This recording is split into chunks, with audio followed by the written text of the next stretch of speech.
ఉంటారు? పొద్దున 10 గంటలకు పోయి సాయంత్రం 4, 5 కాగానే బయటపడాలనుకునేటువంటి ప్రభుత్వ ఉద్యోగులు చాలా మంది ఉంటారు. అందులో పోలీస్ డిపార్ట్మెంట్ ఎప్పుడు డ్యూటీలో ఉంటారో, ఎప్పుడు ఎక్కడ ఉంటారో తెలియని పరిస్థితి. ఇక్కడ దానికి భిన్నంగా ఒక ప్రభుత్వ ఉద్యోగి, అందులో పోలీస్ డిపార్ట్మెంట్, మరి అందులో ఒక లేడీ, అంటే లేడీ పోలీస్ ఆఫీసర్ అర్ధరాత్రి 12 గంటలకు పబ్బుకు వెళ్ళింది. అయితే దాంట్లో ఏముంది ఆంతర్యం అంటారా? ఒక లేడీ పోలీస్ ఆఫీసర్ ఒంటరిగా పబ్బుకు వెళ్ళింది. ఎందుకు, ఏం జరిగింది అనేటువంటి విషయాన్ని మీ ముందు తీసుకొచ్చే ప్రయత్నం జనం టీవీ చేస్తుంది. అర్ధరాత్రి ఒంటరిగా వెళ్ళినటువంటి lady police officer spy camera ధరించి ఆ పబ్బుకు వెళ్ళింది. ఇంతకీ ఆ లేడీ పోలీస్ ఆఫీసర్ ఎవరో తెలుసుకోవాలనుకుంటున్నారా? కూకట్పల్లి డీసీపీ రితిరాజ్. ఆమె సాహసోపేతమైనటువంటి నిర్ణయాలు తీసుకొని సమాజాన్ని మార్చే ప్రయత్నం చేస్తుంది. గతంలోనే అర్ధరాత్రి ఒంటరిగా బస్టాండ్లో నిలబడితే 20-25 మంది ఆకతాయిలు, పోకిరీలు ఆమెను ఇబ్బంది పెడుతుంటే వాళ్ళందరినీ పట్టుకొని కౌన్సిలింగ్ ఇచ్చి సెట్ చేసింది మనందరికీ తెలిసిందే. ఇప్పుడు దానికి భిన్నంగా ఒంటరిగా స్పై కెమెరా ధరించి పబ్కు వెళ్ళి అక్కడ జరుగుతున్నటువంటి ఆకృత్యాలను బయటికి తీసుకొచ్చి అందరినీ అరెస్ట్ చేసింది. అసలు ఏం జరిగింది ఒక్కసారి వార్తల్లోకి వెళ్దాం. అమ్మాయిలను తీసుకొచ్చి అసభ్యంగా అశ్లీల నృత్యాలు చేయిస్తున్నటువంటి ఒక పబ్ ఆట కట్టించింది ఈ కూకట్పల్లి డీసీపీ రితిరాజ్. ఈ రితిరాజ్ మఫ్టీలో స్పై కెమెరాలు ధరించి అర్ధరాత్రి ఆ పబ్కు వెళ్ళింది. మఫ్టీలో వెళ్ళినటువంటి ఈ లేడీ పోలీస్ ఆఫీసర్ అక్కడ వీడియోలు, ఫోటోలు తన స్పై కెమెరాలో బంధించింది. వెంటనే ఆమె ఆదేశాలతో పోలీసులు ఉరుకులు పరుగులతో వచ్చి ఆ పబ్ పై దాడి చేసి అక్కడ ఉన్నటువంటి మేనేజర్ ని అరెస్ట్ చేశారు. అయితే ఇంతకీ ఆ మేనేజర్ ని ఎందుకు అరెస్ట్ చేసినట్టు అంటే, ఆ పబ్కి అందరు రావడం కోసం, ఆకర్షించడం కోసం వివిధ రకాల ప్రాంతాలకు చెందినటువంటి అందమైన అమ్మాయిలను ఆ పబ్కి తీసుకొచ్చి అశ్లీల నృత్యాలు చేయిస్తున్నారట. అంతేకాదు వాళ్ళందరినీ కూడా అక్రమంగా రవాణా చేసి ఆ పబ్కి తరలిస్తున్నారట. ఆ అమ్మాయిలతో కస్టమర్లపై వలపు వల విసిరి అందిన కాడికి దోచుకుంటున్నారట. ఈ క్రమంలో కేపీహెచ్బిలోని ఓ పబ్లో అశ్లీల నృత్యాలు, అసాంఘిక కార్యక్రమాలు జరుగుతున్నాయన్నటువంటి సమాచారాన్ని డీసీపీ తెలుసుకున్నది. ఎలాగైనా వాళ్ళ ఆట కట్టించాలనుకుంది.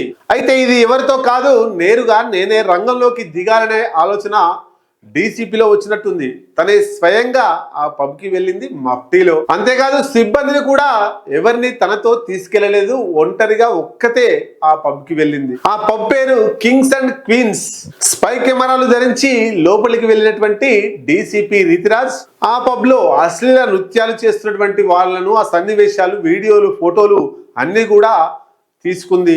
పబ్ నిర్వాహకులు వివిధ నగరాల నుంచి వెళ్ళి అందమైన అమ్మాయిలను ఈ పబ్కు తీసుకొస్తున్నట్లు కూడా సమాచారాన్ని సేకరించింది. కస్టమర్లను ఆ యువతులు మత్తులో ముంచి వివిధ రకాల ఖరీదైన మద్యాన్ని కొనిపించి వేలల్లో బిల్లులు చేయిస్తున్నారు కస్టమర్లకు. తద్వారా ఆ పబ్కి చాలా రోజు గిరాకీ పెద్దగా వస్తుంది. పబ్ నిర్వాహకులు ఆ యువతులతో అర్ధనగ్న డాన్స్లే కాదు, వ్యభిచారానికి సైతం కూడా ప్రేరేపిస్తున్నట్లు, కస్టమర్లను ఆకర్షించడానికి అనేక రకాల ప్రయత్నాలు చేస్తున్నట్లు డీసీపీ సమాచారాన్ని సేకరించింది. ఈ తతంగానంతా కూడా స్పై కెమెరాలో రికార్డ్ చేసింది డీసీపీ రితిరాజ్. ఆ తర్వాత తన బృందంతో పోలీసు వారందరికీ సమాచారం ఇచ్చిన తర్వాత బృందంతో ఆ పబ్పై దాడి కూడా చేయించింది. 4 యువతులను, 4 యువకులను పోలీసులు అరెస్ట్ కూడా చేశారు. అయితే ఇక్కడ స్థానిక పోలీసులు ఆ పబ్ నిర్వాహకులకు, పబ్ యాజమాన్యానికి కొమ్ము కాస్తున్నట్టు కూడా డీసీపీ గమనించింది. ఓ సాఫ్ట్వేర్ కుర్రాడికి ఓ యువతి డేటింగ్ యాప్ లో పరిచయమైంది. కేపీహెచ్బిలోని ఈ పబ్ లో కలుద్దామని ఆమె చెప్పడంతో ఈ నెల 29న పబ్ కూడా వెళ్ళాడట. అతడు 2 పెగ్గుల విస్కీ తాగా ఆమె 4 పెగ్గుల విస్కీ కూడా తాగిందట. ఇద్దరు పెగ్గులు వేసేయడం అయిపోయాక చివరిగా బిల్లు చూస్తే అక్షరాల 41,606 రూపాయలు ఆ పబ్బులో 6 పెగ్గులకు వచ్చింది.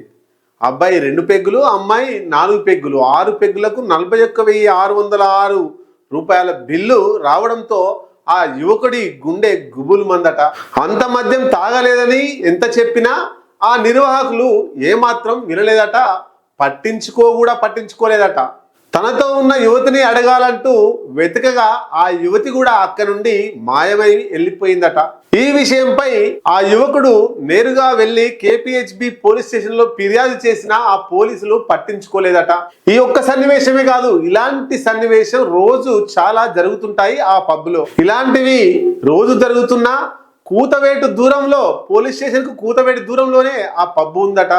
అయినా పోలీసులు ఏమాత్రం పట్టించుకోవడం లేదనేటువంటి విమర్శలు వెల్లువెత్తుతున్నాయి. పైగా పోలీసులే ఆ పబ్బు యాజమాన్యానికి కొమ్ము కాస్తున్నారు అనేటువంటి బలమైనటువంటి విమర్శలు కూడా వస్తున్నాయి. స్థానిక పోలీసులు నెలవారీ మామూళ్లకు అలవాటు పడి ఆ పబ్బు యాజమాన్యాన్ని ప్రోత్సహిస్తున్నట్టు డీసీపీ దృష్టికి వస్తే డీసీపీ చాలా పోలీస్ వారిని మందలించిందట, ఆగ్రహం కూడా వ్యక్తం చేసిందట. అట్లాగే ఈ పోలీస్ వారితో కాదని డీసీపీ రితిరాజ్ రంగంలోకి నేరుగా దిగి ఆ పబు యాజమాన్యం ఆట కట్టించింది. ఎంతో మంది సామాన్యులకు న్యాయం చేసింది. లేకపోతే ఇట్లాంటి యువకులు ఎంతో మంది ఆ పబ్కు వచ్చి తాగే 4-5 పెగ్గులకు 40-50 వేల బిల్లు కట్టాల్సి వచ్చేది. ఏదేమైనా ఒక లేడీ పోలీస్ ఆఫీసర్ భయపడకుండా తను ఒంటరిగా వెళుతూ సమాజంలో జరుగుతున్నటువంటి అవినీతి అన్యాయాలను ఒంటరిగా, ఆడదైనా సరే ఒంటరిగా ముందుకు వెళ్తూ అన్ని పరిష్కరించుకుంటూ పోతుంది. 2 సంఘటనలు మచ్చుకు మాత్రమే. ఇంకా ఎన్ని చూడాల్సి వస్తుందో వారన్నిటికి కూడా మనం సపోర్ట్ గా ఉండాల్సిందే. తెలంగాణలో ఉండేటువంటి అందరూ కూడా అట్లాంటి లేడీ పోలీస్ ఆఫీసర్ని మనమంతా కూడా సపోర్ట్ చేయాల్సిందే, మెచ్చుకోవాల్సిందే. సినిమాలో ఉండే హీరోయిన్లే కాదు, వాళ్ళను పక్కకు పెట్టేస్తే ఇట్లాంటి వారే నిజమైనటువంటి హీరోలుగా మనం చెప్పుకోవచ్చు. వీళ్ళను ఆదర్శంగా తీసుకొని ముందుకు పోవచ్చు. ప్రభుత్వ